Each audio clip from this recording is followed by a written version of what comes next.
قدم قدم پہ کہ ہر دم جان ہو. سوال نمبر 91. آداب جناب، کیا میں آپ سے ایک بات معلوم کر سکتی ہوں کہ جو وارثی حضرات ہوتے ہیں وہ بھینس کا گوشت نہیں کھاتے. وہ کہتے ہیں بھینسا وارث پاک کا مرید تھا، اسی لیے وہ ہمارا پیر بھائی ہے اور ہمیں اس کا گوشت حلال نہیں. جواب شریعت والا دینا کیونکہ آپ بھی وارثی ہو، اور یہ بھی بتانا کہ آپ بھی نہیں کھاتے یا کھاتے ہو. جواب 91. بسم اللہ الرحمن الرحیم. یہ لوگوں کی جہالت ہے اور نہایت غلط بات ہے. شریعت میں اس کی کوئی حیثیت نہیں اور یہ لوگ اللہ کے حلال کو حرام ٹھہراتے ہیں. یاد رہے پیری مریدی شریعت کے دائرے میں ایک مباح فعل ہے اور جانور شریعت کے مکلف نہیں، یعنی جانور پر شریعت لاگو نہیں. پھر اس کے لیے پیر کیا اور مرید کیا؟ ہاں، اگر کوئی گوشت پسند نہ کرے تو الگ بات، مگر یہ کہنا شریعت پر افتراء ہے کہ بھینسا مرید تھا. بس اتنا ضرور ہے کہ ایک پاگل بھینسے نے انہیں دیکھ کر لوگوں کو مارنا بند کر دیا اور ادب سے سر جھکا لیا. اگر اس ادب سے اس بھینسے کا گوشت وارثی حضرات پر حرام ہو گیا تو انہیں اونٹ تو بالکل نہیں کھانا چاہیے، وہ تو اور اعلیٰ درجے حرام ہونا چاہیے، جسے ہم آگے چل کر ثابت کریں گے. میں کہتا ہوں اور اللہ ہی کی توفیق سے اگر مان بھی لیا جائے کہ ایک بھینسا ان کا مرید تھا تو بس اسی بھینسے کا گوشت نہ کھاؤ. کیا وہ ابھی تک زندہ ہے؟ کیا ایک بھینسے کے مرید ہونے سے پوری بھینس کی برادری مرید تو نہیں ہوئی؟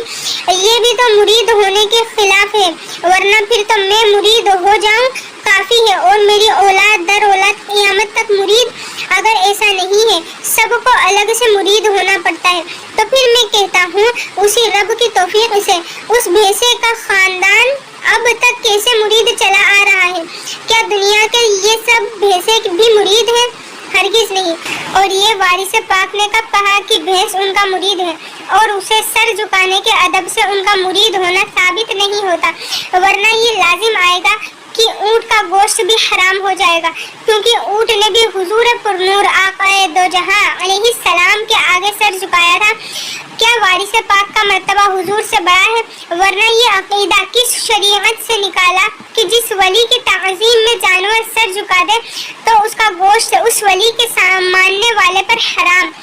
پھر تو یہ بھی لازم آئے گا کہ بہت سے جانور نے حضور کی تعظیم کی تو امت محمدیہ کو وہ حرام ہونے چاہیے، مگر بھینسے کو حرام کہنے والے اونٹ اور دیگر جانور تو خوب کھاتے ہیں.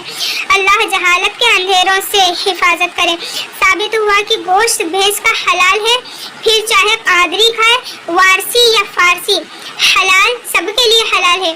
یاد رکھنا چاہیے کہ بھلے ہی وہ لوگ گوشت نہیں کھاتے مگر وہ حلال ہی جانتے ہیں.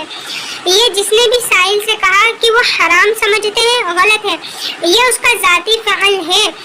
اگر کوئی حرام سمجھے مگر مطلقاً وارثی کہلانے والے وارث پاک کی محبت میں نہیں کھاتے اور اس میں کوئی حرج بھی نہیں مگر وہ حرام نہیں کہتے، آپ کو اس بارے میں تحقیق کرنی چاہیے.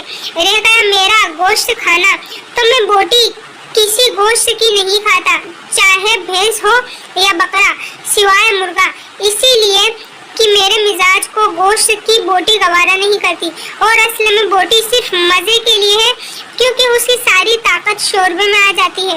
اب اس میں کچھ نہیں بچتا سوائے شوق کے.